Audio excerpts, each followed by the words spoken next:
हमारे मित्र सुनील सरदार जी, उनको central speaker Satyashodhak Samaj, इनकी ओर से आज जो पी सिंह साहब को श्रद्धांजलि अर्पण करने का मौका मिला है। आज उनकी 25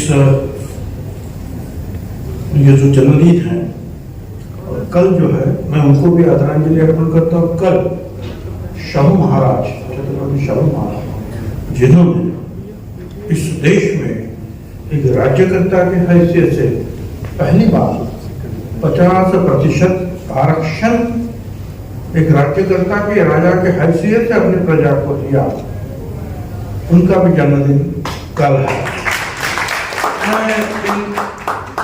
दोनों मैडम हमारे जो हमारे लिए तो भगवान है सारे, महात्मा ज्योतिराव फुले, सावित्रीबाई फुले, छत्रपति शाहू महाराज, बाबा साहेब अम्बेडकर, पी सिंह साहब, हम लोगों के लिए तो भगवान जैसे है। बाकी भी तो भगवान तो बहुत सारे हैं,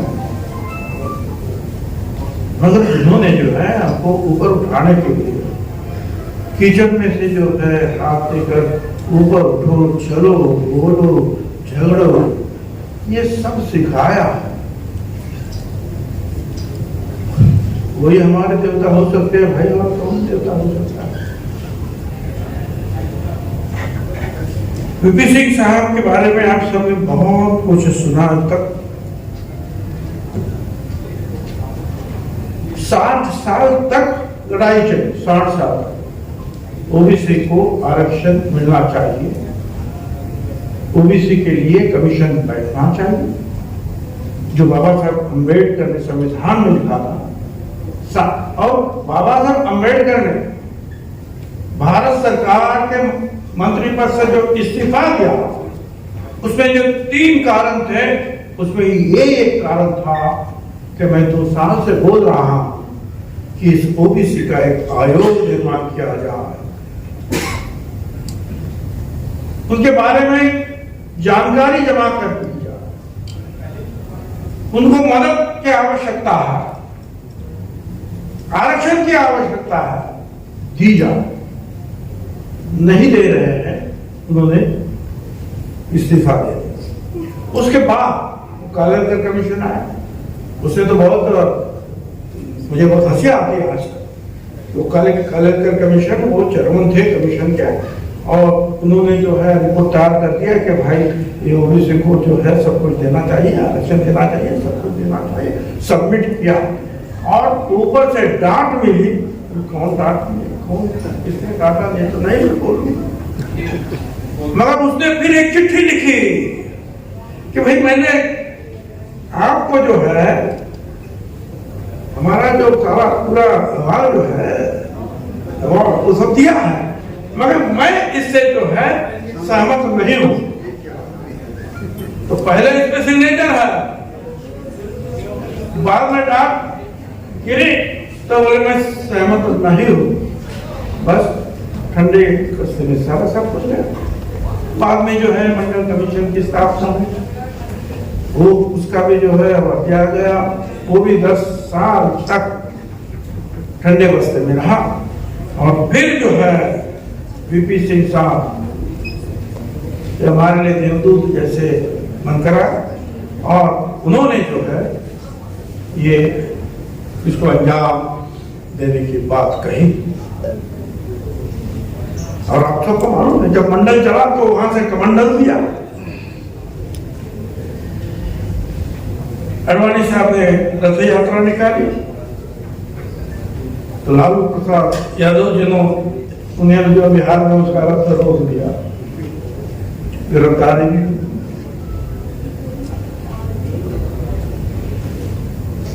मंडल का मेरा से निकला, मगर हम लोग मंडल रथ के बारे में बोलते नहीं आजकल। कमंडल का रथ जो है वो तो भारी हो गया भाई। चंद दिनों के बाद जो है आप सबको मालूम है उनका जो सपोर्ट खींचा गया और वीपी सिंह साहब का गवर्नमेंट गिरा दिया। वीपी सिंह साहब ने चंद लफ्जों में ये कहा, वो कहते हैं मंडल कमीशन पर फैसले से पहले मेरे किए हर काम बहुत महान थे और इसके बाद सारे काम देश विरोधी करार दिए गए। हालांकि मेरी टांग टूट गई लेकिन मैंने गोल दाग ही दिया।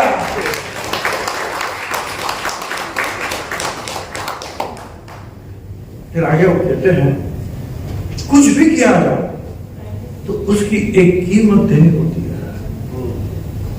ये नहीं होता कि आपने कुछ किया और बाद में अफसोस करने लगे। मंडल लागू किया तो उसका दाम भी देना पड़ा, उसकी कीमत भी देनी पड़ी। आजकल कितने लोग हैं ऐसे कीमत देने वाले हमारे देश में? क्या ओबीसी के लोग सत्ता के ऊपर नहीं है? एमएलए नहीं है, सांसद नहीं है, मंत्री नहीं है? हमारे मोदी साहब ने कहा 27 ओबीसी मंत्री है। भाई कीमत देने की बात करो, कीमत दे दो।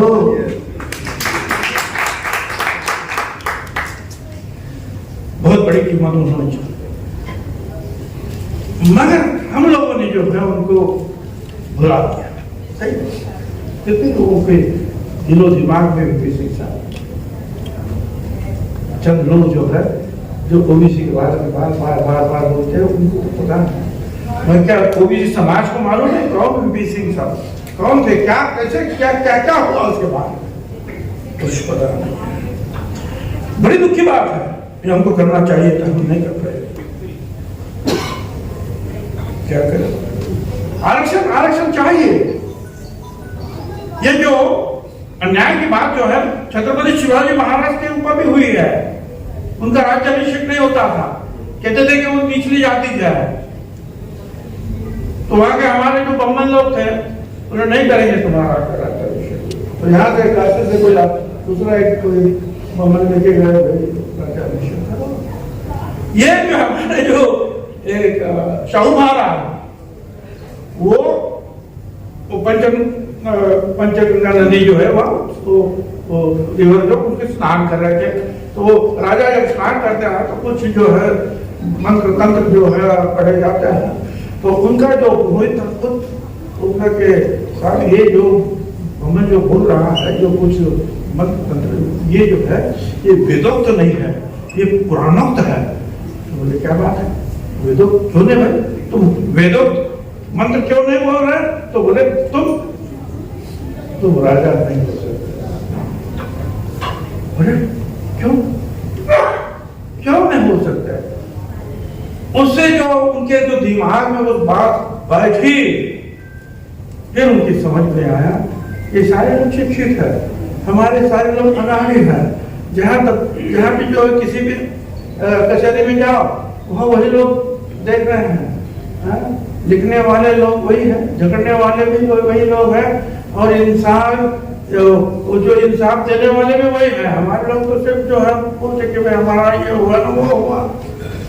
शिक्षा के बाद आगे चले, और फिर जो उन्होंने तय किया कि हमारे लोगों को भी जो है ये ऐसी जगह पर काम मिलना चाहिए। उसके पहले महात्मा ज्योतिराव फुले ने कहा था, मराठी में क्या था, कामे द्यावे वाटन जातीच्या प्रमाणा, मतलब ये सारे काम जो है वो अपने अपने जाति का जो प्रमाण है उसके तहत बात कर दीजिए। मतलब तो पहली बात जो है रिजर्वेशन के बाद महात्मा फुले ने इस भाषा में की कि बांट दो इन कामों को, एक जगह सबका बांट दो। फिर उन्होंने ये भी कहा था, और मैं फिर से आपको कहना चाहूंगा कि इस पर ध्यान देने के लिए उन्होंने ये कहा था कि वो भी मराठी में सत्ते विना सर्व काळा झाला अवकाळा, मीन्स अगर आपके पास पावर नहीं है, बिना पावर के आपके सारे सपने जो है कुछ काम के नहीं है, वो नहीं पूरे नहीं हो सकते, खत्म हो जाएगा आपके सब। तो सत्ता में आना ही चाहिए। डॉक्टर बाबा साहब अम्बेडकर ने वही कहा उन्होंने कि जाओ सत्ता में जाओ, सत्ता हासिल करो, फिर तुमको तुम्हारी जो भी तुम्हारे सपने हैं, मांग है, आगे आने के लिए जो आप तरस रहे हैं वो सब पूरा होगा। सही बात है ना भाई? छत्रपति शाहू महाराज राजा थे सत्ता में, तो 1902 साल में जो लंदन में थे, उनका बर्थडे था, जन्मदिन था, वहां से जो ऑर्डर निकाली कि 50% आरक्षण मेरे कोल्हापुर स्टेट में जो है दिया जाए। तो पहला कहने वाले तो महात्मा ज्योतिराव फुले, मगर पहले राज्यकर्ता इस देश में जिन्होंने आरक्षण दिया अपने प्रजा को, उनका नाम छत्रपति शाहू महाराज, जिनका कल जन्मदिन। इसलिए अच्छा, तो मैं ये कह रहा था कि सत्ता में जाना आवश्यक है, जो महात्मा ज्योतिराव फुले ने कहा वही बात आ गया है। जब डॉक्टर बाबा साहब अम्बेडकर भारत सरकार में और वो तुम्हारे संविधान समिति में गए, तब तो तुम्हारा जो अपना संविधान, जो प्रिय संविधान, पवित्र संविधान बना।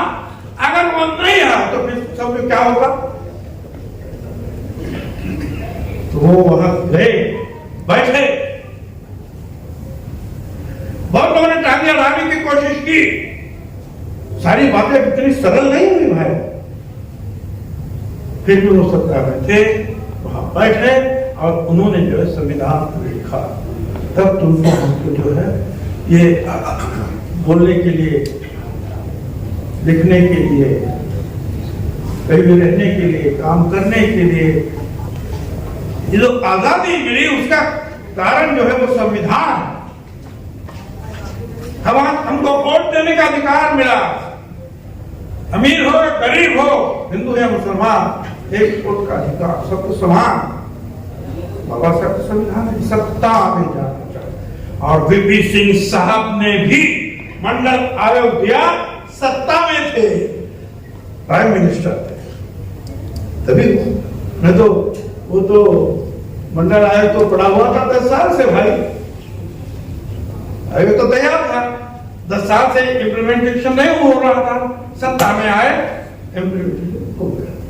तो ये जो सत्ता जो है, और बाबा साहब अम्बेडकर ने ये भी कहा था, ये संविधान तो मैं लिख रहा हूं, लिखा है, ये बहुत अच्छा है, ये अगर अच्छे लोगों के हाथ में जाएगा तो बहुत अच्छा होगा, मगर यही अगर गलत लोगों के हाथ में ये संविधान जाएगा, गलत सत्ता के हाथ में संविधान जाएगा, तो उसका जो है कुछ अर्थ नहीं निकलेगा, दुख होगा, तकलीफें होगी। ये क्यों हो रहा है समझ रहे हैं?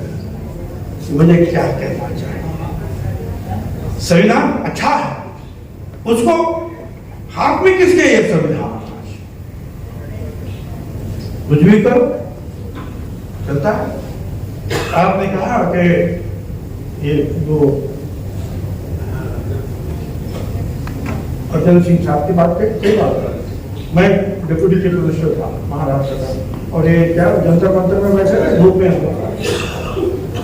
यही कि जो केंद्रीय शिक्षण संस्था में हमको आरक्षण चाहिए, ठीक है, तो हमको बुला ले, आप लोग बोले क्या इसलिए क्या कितने लोगों को एक क्यों नहीं दे रहे, उनको दे दिया।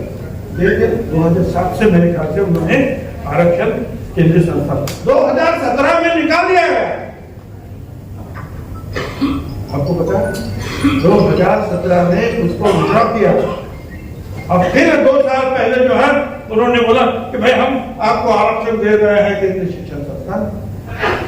अरे भाई वो तो दिया था अर्जन सिंह साहब ने, आपने तो निकाला था, और फिर आप देने की बात कर रहे हैं। सारा इतिहास जो आपके सामने है, इसलिए अब फिर तुम्हारे 27 ओबीसी मिनिस्टर, कोई बात नहीं, अच्छी बात है, मगर ओबीसी के जो जनता है, ओबीसी के पिछड़ों के लोग जो है, उनके फायदे में कुछ आवे तब ना, सिर्फ वो मिनिस्टर बन गया, हमारा क्या फायदा है भाई? वो कुछ करे हमारे लिए तब। आज तो सब गड़बड़ गड़बड़। अभी तो आपने कहा अब शिक्षा बहुत बड़ी पढ़े, आप पढ़े आप जो है आप IAS हो या नहीं हो, फिर भी जो है आपको वहां सेक्रेटरिएट में जो भारत सरकार में दिया जाएगा, चुन चुन कर लिया जाएगा। ऐसा नहीं क्यों? आपने कितनी क्या सीखा आपने? अभी यही होना है तो UPSC और ये सब क्या काम का है? सेक्रेटरी तो ऐसे ही बनना है। हो रहा है, हम लोग क्यों करें? ये क्यों हो रहा है? इसका कारण है हम लोग जो है एजुकेशन लोग एक बहुत अच्छा कहा, एक ऐसा बैठा हुआ हाथी है वो उठता ही नहीं है। इसको कितना भी करो उठता नहीं, सब बैठा। आपने कहा रास्ते पे आना चाहिए, रास्ते पे आने के लिए उठना तो चाहिए हाथी, तब वो चलेगा, उठता नहीं। अब क्या करें? हमारे महाराष्ट्र में तो OBC की 400 जाति है और हमेशा जो एक इसके खिलाफ हो उसके खिलाफ हो, सबसे अपने आपस में झगड़ा चालू है। बिहार में भी वही, हम लोग लड़ रहे हैं। बाबा साहब अम्बेडकर ने भी कहा था सीखो, संगठित बनो और संघर्ष करो। सीखे, कुछ संगठित भी बने, मगर संघर्ष किसके साथ करना था वही भूल गए। संघर्ष आप अपने आप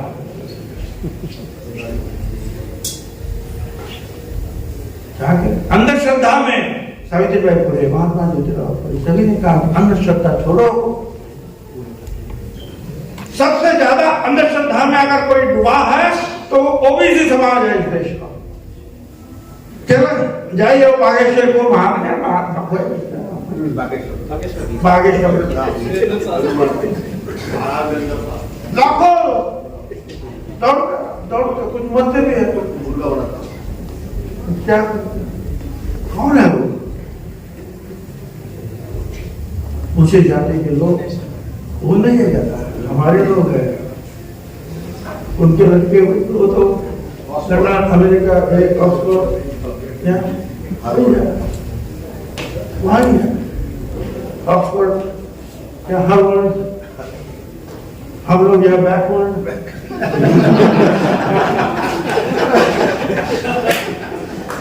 क्या करेंगे? उनका चला ठीक है, हम लोग भाग गए इसके। बाबा जिंदाबाद, बाबा जिंदाबाद, बाबा जिंदाबाद। क्या हम इससे बाहर आ सकते हैं? कोशिश तो हम करते हैं।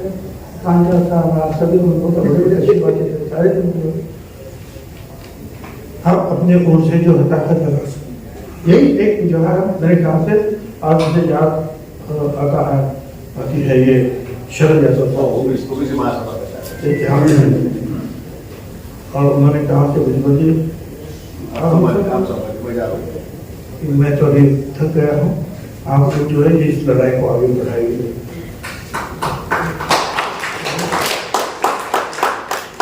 ये सही बात है कि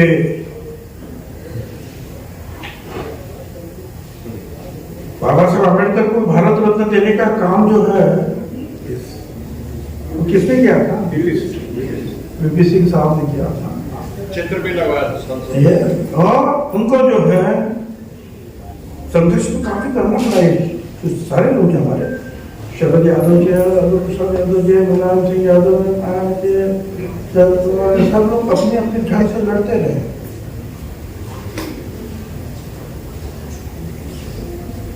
मगर जो जो लड़ते हैं उनको तकलीफ में डालने की बातें तो होती है। एक शरद यादव जी आए थे हर साल 28 नवंबर को, जहाँ महात्मा ज्योतिराव फुले और सावित्रीबाई फुले का घर है, वहाँ हम चलते हैं, उनको आदरांजलि अर्पण करते हैं। तो मैं तो जेल में था, हमारी सरकार के जो हमारा इतना प्यार है तो कहा कि भाई तो हमारे साथ ही रहो, भाग मत घूमो, मैं रखो, हमें कोई बात नहीं है। तो मैंने उनको कहा कि भाई यादव शरद यादव जी को कहो कि वो जाए और चीफ गेस्ट बने। तो उन्होंने वहाँ कहा था इस देश में तो यही हुआ है, बड़ों की चाटते हैं और छोटे को उनको लताड़ते हैं। ये एक काटते हैं, ऊपर को चाटते हैं। क्या बोले? ऊपर को चाटते हैं, नीचे को काटते हैं। ऊपर चाटो, नीचे काटो। हमने वहां कहा था, अरे मेरे को याद है, यही तो चला है। और हम आज भी हमारे लोग जो है उठ नहीं है, ये सबसे जो है अभी ये जो है मंडल आयोग दिया, मंडल कितना दिया मंडल आयोग? क्या पूरा मंडल आयोग मिला? बिल्कुल नहीं। सिर्फ आरक्षण जो है पॉलिटिकल आरक्षण, वो भी सारे स्टेट में पूरा नहीं मिला। महाराष्ट्र में जो है महात्मा फुले समता परिषद की ओर से 1 लाख लोग जो है हमने बड़े धूप में बिठाया था। मैं भी मिनिस्टर था, शरद पवार साहब चीफ मिनिस्टर थे, और हमने कहा सारा मिनिस्ट्री उधर बैठा था। हमने कहा हमको एक ही बात चाहिए, जो वीपी सिंह ने जो है ऐलान किया है मंडल आयोग का, वो महाराष्ट्र में जो लागू किया था। मैं शिवसेना में था, मंडल के ऊपर से जो है गड़बड़ी हो गई, मैंने छोड़ दिया। 25 साल शिवसेना बड़ी करने में काम कर रहा था।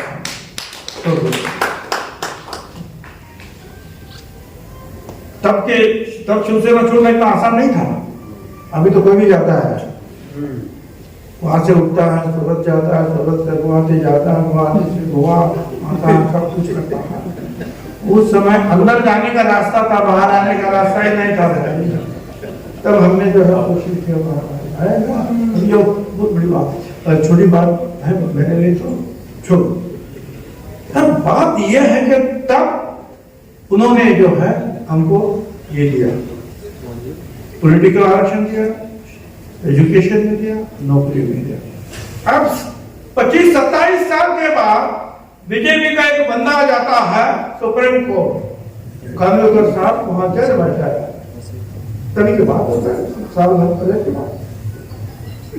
सही बात है। बोले एम्पिरिकल डाटा कहाँ है? अब देखिए, अभी मैं थोड़ा समझ ले रहा हूँ। 2010 में एक केस हुआ, तो वहां बताया गया कि ट्रिपल टेस्ट करो तब तुमको मिलेगा। क्या बचा होगा? एक पहली बात तो यह है कि पहले अपने इलाके में जितना आदिवासी है उनका आरक्षण, उनकी जितनी संख्या उतना आरक्षण उनको दे दो। संख्या ज्यादा है तो उनको 40% आरक्षण दे दो, दे दो। ठीक है, ये पहली बात। दूसरी बात क्या है, जो 50% से ऊपर नहीं जाना चाहिए, 50% से ऊपर नहीं जाना, तो बचा कितना? 10। चलो 10 तुमको मिलेगा। अच्छा ठीक है, 10 तभी मिलेगा जब एम्पिरिकल डाटा तुम्हारा आएगा तब। तो हम जो हमारे गए सुप्रीम कोर्ट में, हमने कहा कि भाई ये एम्पिरिकल डाटा ये वो सब मांग रहे हैं, 2011 से जनगणना होनी है, तो भारत सरकार को बोलो कि इसका जो है जनगणना जो है जाति गणना होनी चाहिए। जाति गणना, इस जनगणना में जाति गणना करो ओबीसी की। तो मेरा जो लड़का जो समीर जो है वो मेंबर पार्लियामेंट था। मैंने कहा यार हम लोग गए तो सही बात है सुप्रीम कोर्ट, और तुम तो पार्लियामेंट सांसद हो, उठाओ इस बात को। उसने ये उठाने की कोशिश की, तो गोपीनाथ राव मुंडे उपनेता थे बीजेपी के, मैं उनको धन्यवाद देता हूँ। वो बाहर निकल, बीजेपी को पूछा भी नहीं, वाह चलो सही बात है। जब भेड़ बकरियों उसका जब गणना होती है तो हम लोगों की क्यों नहीं होती है भाई? शुरू हो गया, फिर ये चुप मारा, लालू प्रसाद ये वो सब जो है सब जो उठ गए। पवार साहब को भी बोला कि पवार साहब मिनिस्टर में तो देना चाहिए। कैबिनेट ने कहा कि भाई देख, उधर प्रणब मुखर्जी आए, उन्होंने ऐलान किया कि हम जो है ये जाति गणना करेंगे, जो कर आप बोल रहे हैं वो हो जाएगा। हमने तुम खुश हो गए। सुप्रीम कोर्ट बोला कि तुम्हारा काम हो गया, तुम अब ये केस वापस ले लो। हमने केस वापस ले लिया। जब उस काम शुरू हो गया, क्या किया उन्होंने, जो दशवार्षिक सेंसस होता है जनगणना, वो कानून के तहत कुछ गलत बोल दिया तो उसके लिए सजा है, पनिशमेंट है। इन्होंने क्या किया, उनको नहीं कहा, इन्होंने क्या कहा, ये जो है गांव की है, ये ग्राम विकास रूरल डिपार्टमेंट करेगा, और शहर का है वो अर्बन जो डिपार्टमेंट जो है तुम्हारा अर्बन डेवलपमेंट वो करेगा स्टेट का। और वो चलो भाई ठीक है, वो तो 2000 साल में सारा जो रिपोर्ट आ गया वो मोदी साहब के हाथ में। तब जेटली ने कहा कि मैंने रिपोर्ट पढ़ा और बहुत हालात बेकार है इन लोगों की, गलत, इनको कुछ ना कुछ देना जरूर है, इसके इनको न्याय करने की आवश्यकता है। उन्होंने आंकड़ा नहीं बताया।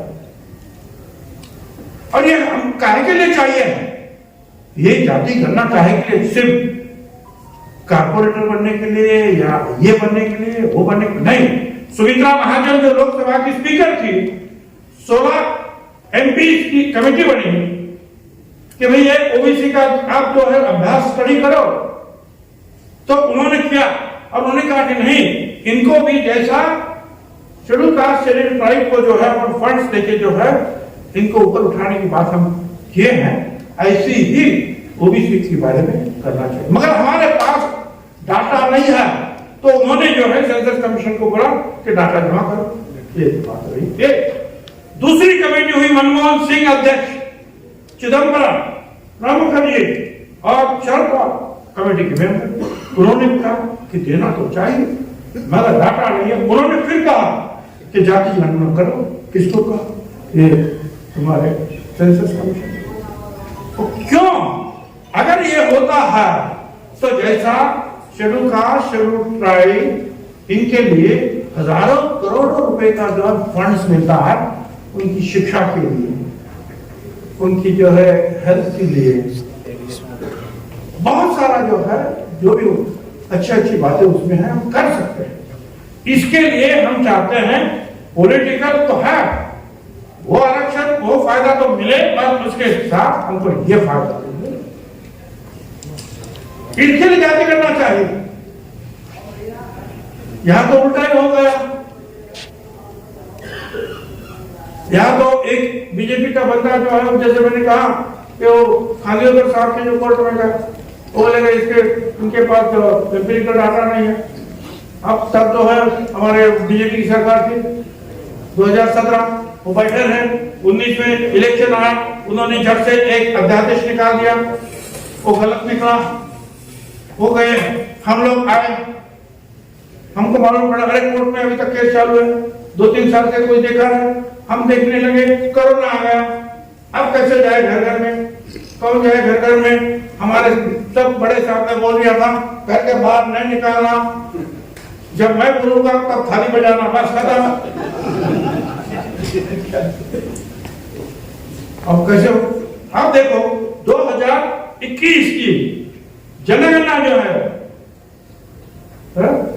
आज तक नहीं शुरू हो गई, हुई क्या? नहीं हुई। तो हम लोग कैसे करते बताइए? तो कोर्ट ने कहा नहीं तुम्हारा, हमको ना बोल दिया हम, और इलेक्शन ताबड़तोड़ तुरंत इलेक्शन होनी चाहिए। जिनकी जो है टेंडर खत्म हुई, ऐसे कुछ नगर पालिका फलाना है वो, इनका इलेक्शन हो गया। नो आरक्षण, नो रिजर्वेशन, एब्सोल्युटली जीरो। हम करें तो करें क्या?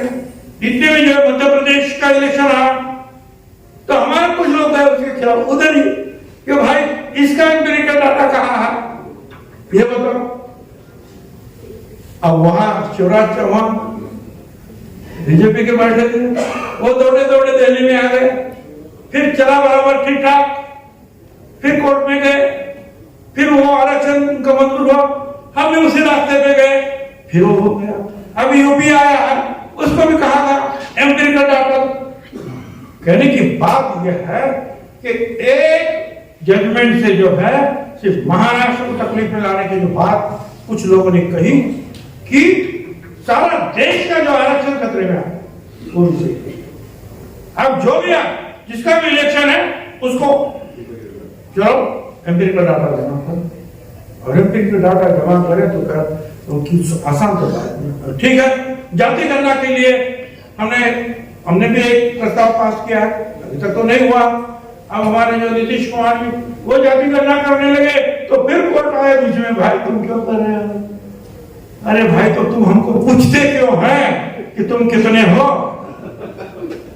जितने भी केंद्र भारत सरकार करे, ना स्टेट गवर्नमेंट करे, और करना शुरू कर दिए तो तुम पूछे क्यों करते हो, और तुम अगर कुछ लेने देने की बात हो तो हमसे पूछे तुम्हारा डाटा किधर है।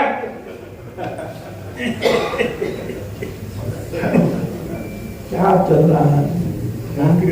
फुटबॉल जैसा इधर से उधर, उधर से उधर, कोई गोल नहीं हो रहा है, वो किसी ऐसे बैठे देख रहा है, कब होगा ये सब। अब ये सारी जो है कहने के लिए तो बहुत सारी बातें, आप लोग जो है बहुत तकलीफ में जो है बहुत देर से बैठे हैं। हाँ, तो सही बात कही कि 10% जो है वो मतलब ओपन के लिए दे दिया। किसने मांगा था मुझे पता नहीं है, तो 10% दिए ना उनको। अब वो 10% का एम्पिरिकल डाटा कहाँ है? नहीं है। तुम हमको पूछता है एम्पिरिकल डाटा, उनको क्यों नहीं पूछता? एक तो जो है उनको नहीं देना, क्योंकि आरक्षण ये जो है, ये जो सामाजिक स्थिति में जो दबे हुए हैं उनके लिए आरक्षण है। शैक्षणिक सामाजिक स्थिति आज भी हमारा जो है, अगर गरीब भाई कोई करोड़ों रुपए का भी मालिक हो, गांव में जाएगा तो लंबा बैठो पड़ेगा, दूर बैठो। सही बात है। तो इससे ऊपर उठने के लिए तो ये आरक्षण की बात रही ना, ये कुछ। और ये नहीं कि गरीब लोग, अरे आज समझो ये गरीब है, इसको आरक्षण दिया, कल इसने अच्छा धंधा किया, अरे करोड़ रुपया कमाया, तो क्या करेगा फिर इसको आरक्षण निकाल के क्या करेंगे? या कोई एक अमीर आदमी है, उसको आरक्षण नहीं दिया, और कल उसका धंधा बैठ गया, वो गरीब हो गया, अब उसको क्या करेंगे? तो ये अमीरी और गरीबी जो है ये आने जाने वाली बात है, मगर इस सामाजिक व्यवस्था 5000 सालों का हमारे ऊपर जो रखी गई है हमारे सर के ऊपर, इससे ऊपर उठने के लिए जो आरक्षण की मांग है, लड़ाई तो हमारी जो है चालू रहनी चाहिए। और हम ये तो है कि ठीक है, अभी हम वैसे जो अभी आपने ये भी बात कहा कि अभी तो सब प्राइवेटाइजेशन हो रहा है सरकारी नौकरी में। अब क्या करें, उस समय तो आपने कहा 4% उस समय था, अब 2-3% भी जो है भारत सरकार में ओबीसी के लोग नहीं है। आयस कितने आयस आएंगे? 1-2% होगे तो होगे, नहीं तो ओबीसी नहीं है। ओबीसी के लिए कुछ फंड रखते हैं, वो कितना पैसा है, एक आदमी को 1 महीने में 10 पैसा मिलेगा, इतना पैसा रखा है वो भी किधर जाता है पता नहीं, चलो से बाहर है। अच्छा, फिर मैं ये कहूंगा कि भाई चलो ठीक है, प्राइवेटाइजेशन तो हो ही सही, वहां भी तो दे दो हमको आरक्षण, चलो आरक्षण खत्म क्यों किया जाए? तो गवर्नमेंट में आरक्षण मिलेगा और प्राइवेट कंपनी में क्यों नहीं आरक्षण मिलेगा? आज भी जो है अमेरिका में जो है वो क्या आपको अफर्मेटिव, अब उस वहां जो है अगर वो उतने नहीं है छोटे लोग, तो उनका जो है माल नहीं लिया जाएगा, धंधा उनका बंद हो जाता है। हम तो क्यों नहीं करते? करो, हम सब लोग को उठाकर जो है इस मांग को करना चाहिए। हमको रुककर काम नहीं होगा, थक कर भी काम नहीं होगा। हमको वीपी सिंह साहब ने दिया है, मगर मैं इतना ही कहूंगा, अभी तो असली मंजिल पाना बाकी है, अभी तो असली मंजिल पाना बाकी है, अभी तो इरादों का इम्तिहान बाकी है, अभी तो तौली है मुट्ठी भर में जमीन, अभी तो तौली है मुट्ठी भर में जमीन, अभी तो तोलना आसमान। धन्यवाद। जय भीम, जय ज्योति, जय भारत।